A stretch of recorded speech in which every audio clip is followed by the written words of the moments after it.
السلام علیکم۔ آج میں آپ کو آسٹریا کے بارے میں بتاؤں گی۔ ایک ایسا ملک جس کی تاریخ شاندار ہے، مناظر دلکش ہیں اور ثقافت زرخیز ہے، جو یورپ کے قلب میں واقع ہے۔ آسٹریا کی تاریخ ہزاروں سال پر محیط ہے۔ انسانی بستیاں یہاں قدیم زمانے سے موجود ہیں۔ سب سے حیرت انگیز آثار قدیمہ کی دریافت 1991 میں آرٹزل الپس میں ہوئی، جو اطالوی آسٹریائی سرحد پر واقع ہے۔ یہاں سے آرٹسی کے نام سے مشہور آئس مین کا جسم دریافت ہوا، جو 5300 سال سے بھی زیادہ پرانا ہے اور دنیا کا سب سے قدیم مکمل انسانی ممی ہے۔ اس کی دریافت نے نیولیتھک دور کے بارے میں قیمتی معلومات فراہم کی ہیں۔ صدیوں کے دوران آسٹریا مختلف ثقافتوں کا گھر رہا، جن میں ابتدائی لوہے کے دور کی ہالسٹات ثقافت بھی شامل ہے، جو اپنے ترقی یافتہ دھات سازی اور تجارتی نیٹ ورک کے لیے مشہور تھی۔ تقریباً 400 قبل مسیح میں سیلٹک قبائل نے مشرقی الپس پر قبضہ کیا اور نورکم کی سلطنت قائم کی، جو تجارت اور دستکاری کا مرکز بن گئی۔ بعد میں رومی آسٹریا میں آئے اور اسے رومن سلطنت کا حصہ بنایا۔ انہوں نے کارنیٹم، وینڈیوونا اور موجودہ ویانا اور لوریارکم جیسے شہر بنائے۔ سڑکوں کا ایک وسیع جال تعمیر کیا، جس سے تجارت اور ثقافتی تبادلہ ممکن ہوا۔ تاہم 3 صدی کے بعد جرمنک قبائل اور بنو کی آمد نے رومن صوبوں کو متاثر کیا اور 5ویں صدی تک آسٹریا کی سیاسی شکل بدل گئی۔ جغرافیائی طور پر آسٹریا ایک وسیع یورپی ملک ہے، جو اہم تجارتی اور سفری راستوں کے سنگم پر واقع ہے۔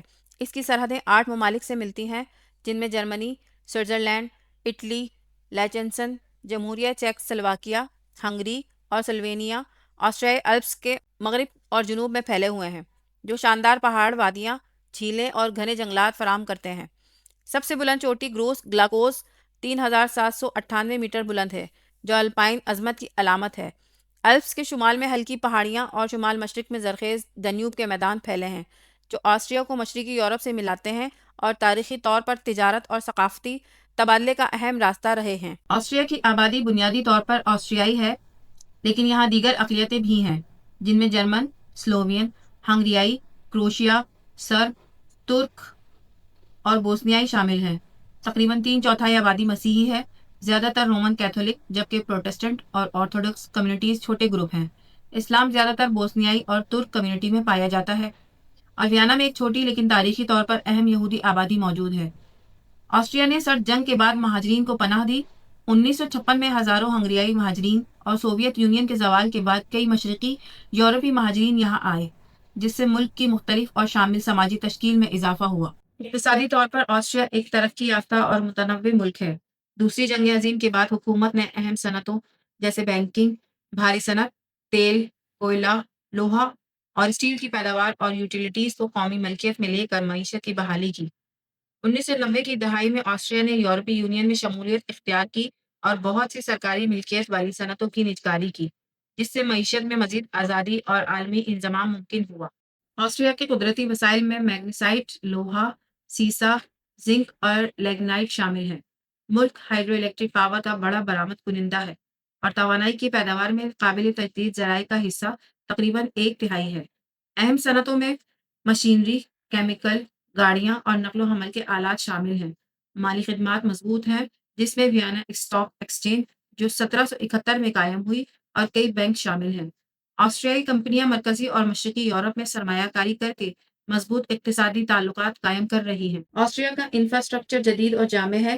اس کے ہائی وے اور ایکسپریس وے نظام تمام بڑے شہروں اور علاقوں کو مربوط کرتے ہیں، اکثر شاندار الپائن مناظر سے گزرتے ہیں۔ ریل کی نظام، جو آسٹریائی فیڈرل ریلویز کے زیر انتظام ہے، زیادہ تر بجلی سے چلنے والے اور قابل اعتماد ہیں۔ دنیوب دریا فریٹ اور مسافر نقل و حمل کے لیے اہم ہے کہ آسٹریائی شپ یارڈز گھریلو اور بین الاقوامی استعمال کے لیے جہاز تیار کرتے ہیں۔ ٹیلی کمیونیکیشن، موبائل نیٹ ورک اور ہائی اسپیڈ انٹرنیٹ جدید ہیں، اور آسٹریا یورپ میں انٹرنیٹ تک رسائی کی اعلیٰ سطح کے لیے جانا جاتا ہے۔ سیاسی طور پر آسٹریا ایک وفاقی جمہوریہ ہے، جس میں 9 خود مختار ریاستیں یا لینڈز شامل ہیں۔ ویانا منفرد ہے کیونکہ یہ شہر اور ریاست دونوں کا کردار ادا کرتا ہے۔ صدر ریاست کا سربراہ ہے، جبکہ چانسلر حکومت کی قیادت کرتا ہے اور کابینہ کے ارکان کو پارلیمانی منظوری کے ساتھ مقرر کرتا ہے۔ آسٹریا میں تعلیم کو بہت اہمیت دی جاتی ہے۔ یونیورسٹی آف ویانا 1365 میں قائم ہوئی، اور یونیورسٹی آف گراز، جو 1585 میں قائم ہوئی، مفت تعلیم فراہم کرتی ہیں۔ ویانا، جو کبھی رومن سلطنت کا مرکز تھا، کلاسیکی موسیقی کا عالمی مرکز ہے، اور یہاں مشہور موسیقار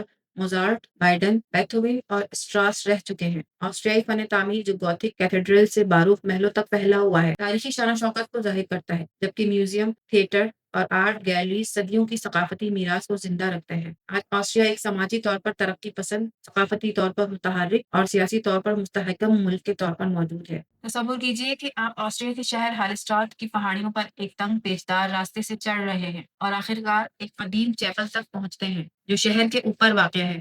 یہ سینٹ مائیکل چیپل ہے اور اس کے اندر دنیا کے سب سے منفرد اور دلچسپ مناظر میں سے ایک منظر ہے جسے ہم کہتے ہیں بون ہاؤس یا اوزوری۔ اس کے اندر آپ کو 600 سے زیادہ انسانی کھوپڑیاں نظر آئیں گی، لیکن یہ کوئی عام کھوپڑیاں نہیں ہیں۔ ہر ایک کو خوبصورت انداز میں رنگا گیا ہے، پھولوں، صلیبوں اور کبھی کبھار نام یا ابتدائی حروف کے ساتھ، تاکہ صدیوں پہلے زندگی گزارنے والے لوگوں کی یاد کو محفوظ رکھا جا سکے۔ کچھ کھوپڑیاں 18ویں صدی کی ہیں جبکہ چند 20ویں صدی کی بھی ہیں۔ یہ منفرد روایت مشرقی الپس کے علاقے میں شروع ہوئی جہاں خاندان اپنے مرحوم رشتہ داروں کو نہایت ذاتی اور فنکارانہ انداز میں یاد کرتے تھے۔ جب کسی قبر کو دوبارہ استعمال کیا جاتا تھا تو کھوپڑیاں اوزوری میں منتقل کی جاتی اور انہیں خوبصورت آرٹ کے ٹکڑوں میں تبدیل کر دیا جاتا تھا۔ بون ہاؤس میں جانا ایک ایسے عالم میں قدم رکھنے کے مترادف ہے جہاں فن اور تاریخ ملتی ہے اور نسلوں نے اپنے پیاروں کی یاد کو ایک حقیقی اور غیر معمولی انداز میں زندہ رکھا ہے۔ آخر میں آسٹریا ایک ایسا شاندار ملک ہے جہاں تاریخ، جغرافیہ اور جدید ترقی خوبصورتی سے ملتے ہیں۔ قدیم آرسی آئس مین سے لے کر ویانا کی رونق بھری گلیوں تک، شاندار الپس کی چوٹیوں سے لے کر زرخیز دینیوب کے میدانوں تک، اور ثقافتی اور اقتصادی کامیابیوں سے آسٹریا یورپ اور دنیا میں ایک نمایاں مقام رکھتا ہے۔